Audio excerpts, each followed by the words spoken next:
hello' everyone ঘৰত এইখিনিমান মানে ঢেৰ আছিলে ক'লা জামু খুৰাহঁতৰ ঘৰৰ পৰা দিয়া আছিলে আচলতে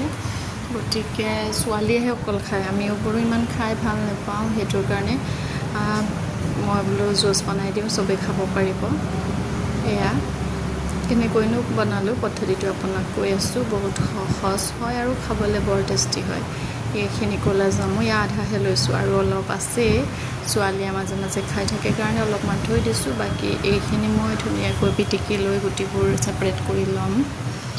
এয়া এইটো অলপ আমনিদায়ক কাম মানে কি হয় আৰু এটা এটাকৈ আঁতৰাই থাকিব লাগে মোৰ কিন্তু ধৈৰ্য নাথাকিল গতিকে পানী অলপমান দি এনেদৰে মোহাৰিয়ে পেলালোঁ আৰু মানে শ্বৰ্টকাট মেথড আৰু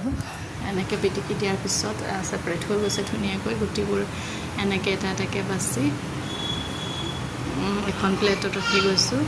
গুটিবোৰতো একো কামেই নাই বাৰু এইখিনি ক'ৰবাত সিঁচি দিব পাৰিম য'ত পুলি হওক মানে পুলি হ'ব ইয়াৰ পৰাই বাকী মিক্সি বল এটা ল'লোঁ জাৰ এটা তাতে দি দিলোঁ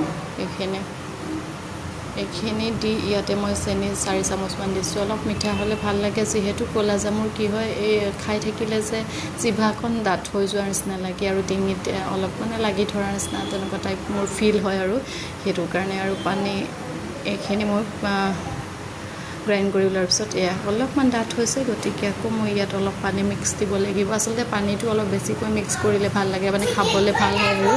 নহ'বা ডিঙিত একদম লাগি ধৰাৰ নিচিনা লাগে এয়া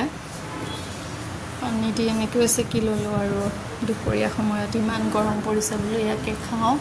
সকলোকে দিলোঁ ভালে পালে বাৰু ময়ো আগতে সিমান ভাল নাপাইছিলোঁ কিন্তু এইবাৰ বনোৱা পদ্ধতি অলপ বেলেগ মানে অলপ বেছিকৈ পানী দিছোঁ কাৰণে ভাল লাগিল এয়াই এনে